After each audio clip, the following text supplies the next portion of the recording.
शुरुआत में कुछ भी नहीं था, ना धरती, ना तारे, ना दिशा, ना समय, बस एक अनंत सत्ता सृष्टिकर्ता।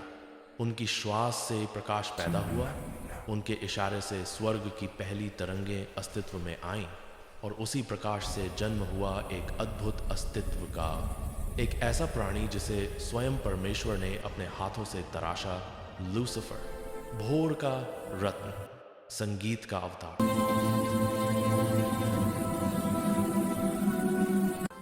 स्वर्ग का सबसे दिव्य चेहरा। उसकी चमक देखकर स्वर्ग के देवदूत झुक जाते। जब वह गाथा, पूरी सृष्टि शांत होकर उसके सुरों की प्रतीक्षा करती। उसकी आंखों में प्रकाश था, इतना निर्मल कि लगे मानो सुबह की पहली किरण उसके भीतर कैद हो। एक दिन परमेश्वर मुस्कुराते हुए बोले, लूसीफर, तू मेरा चमकता हुआ पुत्र है। तेरे गीतों से स्वर्ग में शोभा बढ़ती है और तेरी महिमा मेरी महिमा को दर्शाती है। लूसीफर ने सिर झुकाया, पर उसी झुके हुए सिर के पीछे एक अनकही फुसफुसाहट उठने लगी। लूसीफर अकेला खड़ा है, उसके चारों ओर हजारों दर्पण उसकी छवि को प्रतिबिंबित कर रहे हैं। वो अपनी ही चमक देखकर ठहर जाता है। इतना सुंदर, इतना शक्तिशाली, इतना परमेश्वरी। वो पहली बार अपने सामने झुकता है और उसी क्षण स्वर्ग के प्रकाश में हल्की सी थरथराहट दौड़ती है। परमेश्वर की घोषणा। एक दिन सिंहासन कक्ष में परमेश्वर ने कहा, मैं एक नई सृष्टि बनाऊंगा, मनुष्य जो मेरे स्वरूप में होगा, मेरी सांस से जीवित, पर मेरे प्रेम से संचालित। स्वर्ग में सन्नाटा छा गया, सब शांत फ्रॉम, पर एक दिल तेजी से धड़कने लगा, लूसीफर का। मनुष्य, क्या वह मुझसे भी प्रिय होगा? क्या मैं अब ईश्वर का पहला पुत्र नहीं रहा? उसकी आंखों में चमक नहीं, ईर्ष्या की छाया उतरने लगी। दृश्य मिखाइल की चेतावनी। मिखाइल, स्वर्ग की सेना का प्रधान, धीरे से उसके पास आया। भाई, तेरे चेहरे पर उदासी क्यों? लूसीफर ठंडी सांस लेकर बोला, बस ये सोच रहा हूं, इस अनंत प्रकाश में मेरी जगह कहाँ है? मिखाइल ने उसके कंधे पर हाथ रखा। स्वर्ग में हर जगह तेरी ही है। परमेश्वर से बड़ा कोई नहीं और हम सब उनके लिए पैदा हुए हैं।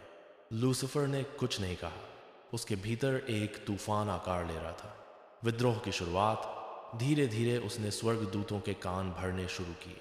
हम सब में वही प्रकाश है जो उनमें है, तो क्यों सिर्फ वही सर्वश्रेष्ठ? क्यों सिर्फ एक ही सिंहासन?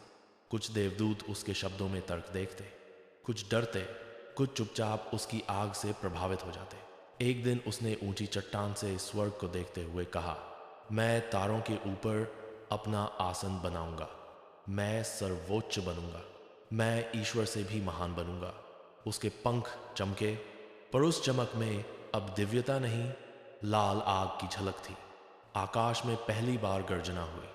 स्वर्ग दूत दो भागों में बढ़ गए, मिखाइल के साथ और लूसीफर के साथ। लूसीफर ने चिल्लाकर कहा, मेरे साथ आओ या अपनी आज़ादी खोकर हमेशा झुके रहो।